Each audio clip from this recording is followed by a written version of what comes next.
আসসালামু আলাইকুম। আমি রেবেকা সুলতানা চলে আসলাম আপনাদের মাঝে নতুন আরেকটি লাইফস্টাইল ব্লগ নিয়ে।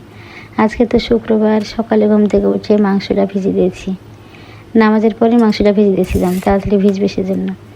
তারপর তো আটা খমির করে আটাগুলো সেনে যে রুটি বানিয়ে নিচ্ছি। আজকে আমার ডান হাতে খুব ব্যথা, সেজন্য আটাগুলো ভালো করে মাখতে পারিনি। দেখেন রুটিগুলো ফেটে যাচ্ছে সাইড দিয়ে।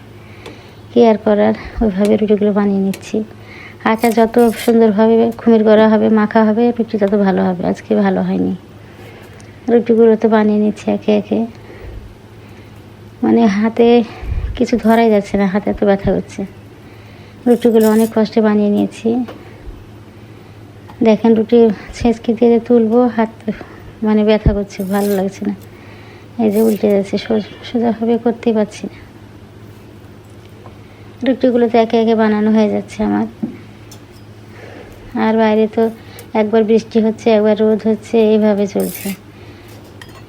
কাঁঠাল ভেঙেছিলাম, কাঁঠালগুলো বিচিগুলো দেখেন রোদ হচ্ছে না, একবার বৃষ্টি একবার রোদ, কীভাবে ছাদে দেবো সেজন্য বারান্দায় নিয়ে চলে এসেছি। বারান্দাতে তো কুলাতে দিয়ে দিলাম, কাঁঠালের বিচিগুলো আলো বাতাসে শুকাবে। আর দেখেন একটা ফুল ফুটেছে আমার পত্তলিকা গাছে। বারান্দা থেকে চলে এসে যে আলু ভাজিটা করে নিচ্ছি, গাজর আর আলু ভাজি করে নেবো। এখনকার আলু সেদ্ধ হতে চাইছে না, একটু পানিও দিয়েছিলাম যেন সুন্দরভাবে সেদ্ধ হয়। হালকা আছে, পানি দিয়ে চুলার পাশটা মুছে নিচ্ছি। কতবার যে মোছা হয় রান্না করতে করতে।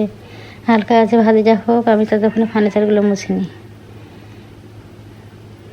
রান্না করতে করতে আমি প্রতিদিনের ওইভাবে সময় পেলে আমি ফার্নিচারগুলো মুছে নিই, নাহলে পরে আবার বিরক্ত লাগে ঘর বাড়ি ঝাড় দেওয়ার সময়। মুছে রেখে তারপর রান্না করি। প্রত্যেকটা ফার্নিচারে দেখেন ধুলা পড়েছে।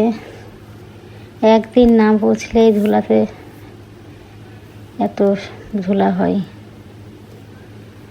শোকেসের কাঁচগুলো নোংরা হয়েছে, শোকেসটা পরিষ্কার করা হচ্ছে না, সময় পাচ্ছি না। ভেতরে অনেক নোংরা হয়েছে। এই যে প্রত্যেকটা জিনিস সুন্দরভাবে মুছে নিচ্ছি আমি। আমার ভিডিওটা যদি আপনাদের এতটুকু ভালো লাগে তাহলে প্লিজ লাইক, কমেন্ট, সাবস্ক্রাইব করে দেবেন। আর যদি ফেসবুক পেজ থেকে দেখে থাকেন শেয়ার করে দিয়ে আমার সঙ্গেই থেকে যেতে পারেন।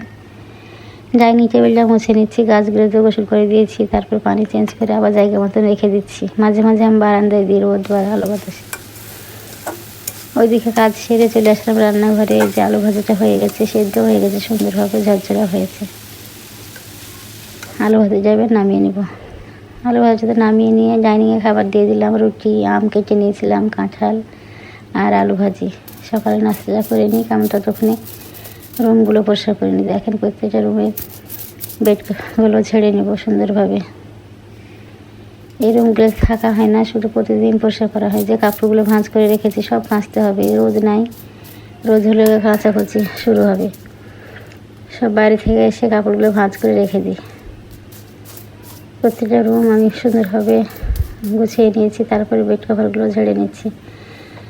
তারপরে চলে আসলাম রান্নাঘরে। দেখেন আমি এই যে গরুর মাথার মাংস রান্না করবো আজকে। গরম পানি করে সুন্দর করে ধুয়ে নিয়েছি। এবার হাঁড়িতে দিয়ে সব মশলা দিয়ে দেবো। আপনাদের ভাইয়া নাকি খড়ির চুলে রান্না করবে, বলছে গ্যাসে রান্না করা যাবে না, খড়ির চুলায় যাই। আপনাদের ভাইয়া আজকে গরুর মাংসটা রান্না করেছে, আমি সব রেডি করে দিয়েছি। চুলায় গিয়ে রান্না করেছি। সব মশলাগুলো তো আমি দিয়ে দিচ্ছি। আদা, রসুন, পেঁয়াজ, মরিচ, হলুদের গুঁড়া, মরিচের গুঁড়া, জিরার গুঁড়া, ধনিয়ার গুঁড়া, লবণ আর গরম মশলার গুঁড়া সব দিয়ে দিলাম। তেল দিয়ে এবার আপনাদের ভাইয়াকে দিয়ে দেবো। ছাদে গিয়ে এসে খড়িতে রান্না করবে। এখন সব মশলাগুলো দিয়ে দিচ্ছি। আসসালামু আলাইকুম।